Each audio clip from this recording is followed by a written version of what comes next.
Hello, ജോജിമാസ് kitchen ട്രിക്സിൻ്റെ ഇന്നത്തെ വീഡിയോയിലേക്ക് എല്ലാവർക്കും സ്വാഗതം. ഇന്ന് നമ്മൾ ഉണ്ടാക്കാൻ പോകുന്നത് ബട്ടർ നാനാണ്. നല്ല സോഫ്റ്റ് ആയിട്ടുള്ള ടേസ്റ്റി ആയിട്ടുള്ള ഒരു ബട്ടർ നാൻ്റെ റെസിപ്പിയാണ് കാണിക്കാൻ പോകുന്നത്.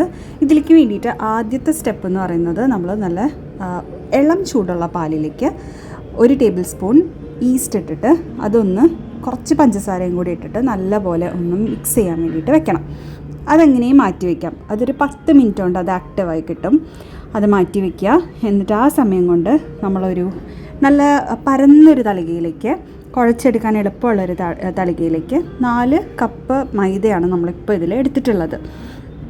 4 കപ്പ് മൈദ, ആവശ്യത്തിനുള്ള ഉപ്പ്, പിന്നെ ഒരു 2-3 ടേബിൾ സ്പൂൺ പുളിയില്ലാത്ത തൈര്, പിന്നെ അതിലേക്ക് ഒരു 2 ടേബിൾ സ്പൂൺ ഓയിലും കൂടെ ചേർത്ത് കൊടുക്കണം.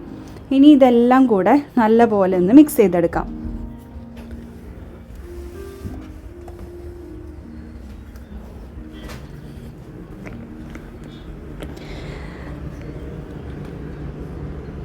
ഇതിൻ്റെ കൂട്ടത്തിലേക്ക് നമ്മൾ ആക്റ്റീവ് ആക്കാൻ വേണ്ടി വെച്ചിട്ടുണ്ടായിരുന്ന ഈസ്റ്റും പാലും കൂടെ ചേർത്തിട്ടുള്ള മിക്സും കൂടെ ചേർത്ത് കൊടുത്തിട്ട് നല്ലപോലെ സോഫ്റ്റ് ആക്കിയിട്ട് ഇതുപോലെ ഒന്ന്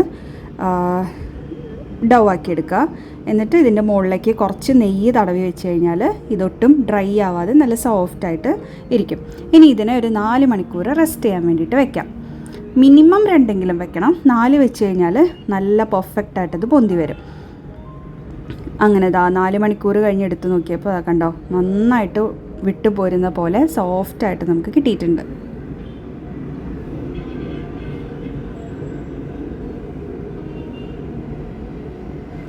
ഇനി നമുക്കിതിനെ ചപ്പാത്തിയൊക്കെ പരത്തുന്ന പലകയിൽ വെച്ചിട്ട് ഒന്ന് പരത്തിയെടുക്കാം. ഇത് പരത്തുമ്പോൾ അതിൻ്റെ ഷേപ്പിനൊരു വ്യത്യാസമുണ്ട്. നമ്മൾ ചപ്പാത്തി പോലെ വട്ടത്തിലല്ല, ഇതിനൊരു ഓവലാക്കിയിട്ട് നേരെ വേണം പരത്തിയെടുക്കാൻ വേണ്ടിയിട്ട്.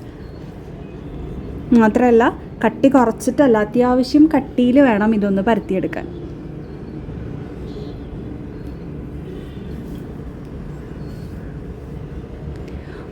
കുറച്ചൊന്ന് പരന്ന് ഇതേപോലെ ഈ ഷേപ്പിലാവുന്ന സമയത്ത് അതിൻ്റെ മുകളിലേക്ക് കുറച്ച് മല്ലിയില തൂവി കൊടുക്കണം. ഒരു ഫ്ലേവറിന് വേണ്ടിയിട്ടാണ് മല്ലിയില പരത്തിയിട്ട് ഒന്നും കൂടെ നന്നായിട്ട് മല്ലിയിലയും കൂടെ ചേർത്ത് നന്നായി പരത്തിയെടുക്കുമ്പോൾ അത് അതിൽ ഒട്ടി പിടിച്ചിട്ടുണ്ടാവും. ഇനി ഒരു പാൻ വെച്ചിട്ട് ഇതുപോലെ തിരിച്ചും മറിച്ചു വിട്ടിട്ടും നിങ്ങൾക്ക് ചുട്ടെടുക്കാം. അതല്ലെങ്കിൽ ഒന്ന് വെച്ചിട്ട് നമ്മൾ ഫുൽക്ക പ്രിപ്പയർ ചെയ്തെടുക്കുന്നത് പോലെ നേരെ ഗ്യാസിലേക്ക് വെച്ച് കഴിഞ്ഞാൽ ഇത് നന്നായിട്ട് പൊളച്ച് വരും. പക്ഷെ ഒട്ടും ഹെൽത്തി ആയിട്ടുള്ള ഒരു രീതി അല്ലാത്തത് കൊണ്ട് നമ്മൾ ചെയ്യുന്നത് ഇതുപോലെ പാൻ വെച്ചിട്ട് തിരിച്ചും മറിച്ചു വിട്ടിട്ട് റെഡിയാക്കി എടുക്കുകയാണ്.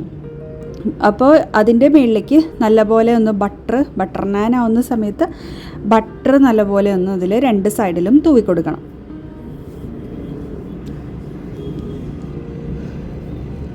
ബട്ടർ ആഡ് ചെയ്യുമ്പോൾ തന്നെ ഇത് നന്നായിട്ട് സോഫ്റ്റായിട്ട് വരും. അങ്ങനെ ഈ ഒരു ബ്രൗൺ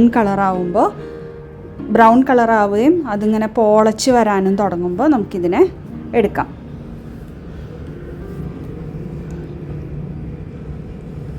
കണ്ടോ, നല്ല സോഫ്റ്റായിട്ടാണ് ഇതിരിക്കുന്നത്. കഴിക്കാനും നല്ല ടേസ്റ്റാണ്. ഇത് വെറുതെ കഴിക്കാൻ തന്നെ നല്ല ടേസ്റ്റാണ്. ഇതിൻ്റെ കൂടെ ഏത് കറി വേണമെങ്കിലും നമുക്ക് കോമ്പിനേഷനായിട്ട് യൂസ് ചെയ്യാം. വേറെ ബട്ടർ ചിക്കനൊക്കെ ആണെന്നുണ്ടെങ്കിൽ പെർഫെക്റ്റ് ആയിട്ടുള്ള കോമ്പിനേഷനാണ്. അപ്പോൾ ഇതുപോലെ ഉണ്ടാക്കി നോക്കിയിട്ട് അഭിപ്രായം പറയണേ. Thank you.